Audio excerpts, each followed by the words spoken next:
লাখ টাকা মাসে পায়। মাসে পায়। পশ্চিমবঙ্গ তৃণমূল প্রাথমিক শিক্ষক সমিতির সভায় রাজ্যের শিক্ষা ব্যবস্থা নিয়ে বক্তব্য রাখছিলেন এক শিক্ষক। আচমকাই তার হাত থেকে মাইক কেড়ে নেন এক তৃণমূল নেতা। সে নিয়ে কোচবিহারের শীতলকুচিতে তুঙ্গে শোরগোল। অভিযোগ, আয়োজকদের ওই শিক্ষকের বক্তব্য পছন্দ হয়নি বলে এমন ঘটনা ঘটানো হয়। যতটা ক্লাস ততটা শিক্ষকই দরকার। প্রত্যেকটা স্কুলের শরীর পরিকাঠামো গভর্নমেন্টকে দেখতে হবে, যেটা মানুষের পক্ষে একটা নজর করা দৃষ্টান্ত স্থাপন করবে।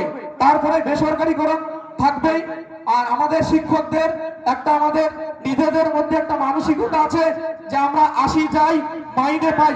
আমাদের এটা আমাদের ত্যাগ করতে হবে। কারণ একটা বেসরকারি স্কুল 50,000 টাকা 1 লাখ টাকায় চলে, কিন্তু একটা সরকারি স্কুলে 5 জন টিচার 40,000 টাকা করে বেতন পান, তাহলে 5 40 জন 2 লাখ টাকা মাসে পায়। শিক্ষক শিক্ষিকাদের উদ্দেশ্যে বলা আছে, আপনারা আপনাদের সমস্যাগুলোর কথা আমাদের চেয়ারম্যানের কাছে তুলে ধরুন। ভিডিওটি ছড়িয়ে পড়তেই তীব্র প্রতিবাদ জানায় বিজেপি। তুফানগঞ্জে বিজেপি বিধায়ক মালতী রাভা বলেন, আর রাজ্যে যে গণতন্ত্র নেই এটা তার প্রমাণ, এবং শিক্ষা ব্যবস্থা যে লাটে উঠেছে।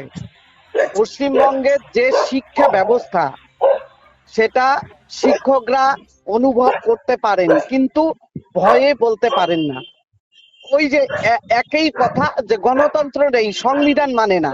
সরকারি স্কুলের যে অবস্থা সেটা শিক্ষকরাই অনুভব করেন। আচ্ছা, যে আগে শিক্ষা ব্যবস্থা কি ছিল এবং এখন কোন জায়গায় দাঁড়িয়ে আছে। যার জন্যই উনি যেহেতু শিক্ষক ওইটা অনুভব করছেন। ওইটা বলতে গেছেন, যেহেতু তৃণমূলের এইটা বিপক্ষে যাচ্ছে তখন তার মাইক কেড়ে দেওয়া হচ্ছে। তার মানেই বোঝা যাচ্ছে পশ্চিমবঙ্গে কোনো সংবিধান মানা হয় না, কোনো গণতন্ত্র নেই। সমস্ত অভিযোগ অস্বীকার করেছে জোড়াফুল শিবির। তৃণমূলের প্রাথমিক শিক্ষক সংগঠনের পক্ষ থেকে আয়োজিত ওই সভায় উপস্থিত ছিলেন কোচবিহার জেলা প্রাথমিক শিক্ষা সংসদের চেয়ারম্যান রজত বর্মা। এই সম্পর্কে তিনি বলেন, মাইক কেড়ে নেওয়া নয়, আমাদের মিটিংটা অনেকক্ষণ হয়ে গেছে।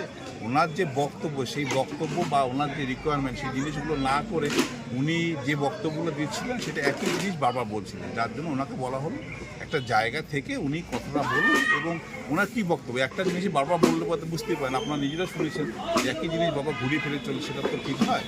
মাইক করার ব্যাপারই নেই, সবাই সীমিত বক্তব্য 2 লাইনের বক্তব্য বলতে বলা হয়েছে। সেখানে উনি অনেকক্ষণ ধরে বলছিলেন। ব্যাপার না, উনি আমাদের সংগঠনেরই শিক্ষক, উনি হয়তো বুঝতে পারেননি। উনি ওনার ভাব, অনেকদিন পরে বসতে যেটা হয়, ওনার ভাবাবেগ থেকে উনি আরও বলতে চাইছেন, কত কি বলবেন সেই চিন্তা করছিলেন। কিন্তু আমাদের সময় সীমিত হওয়ার জন্য ওনাকে বলা হয়েছে যে আপনার যে পয়েন্ট, সেই 2 পয়েন্ট বলেই আপনি সীমিত থাকবেন।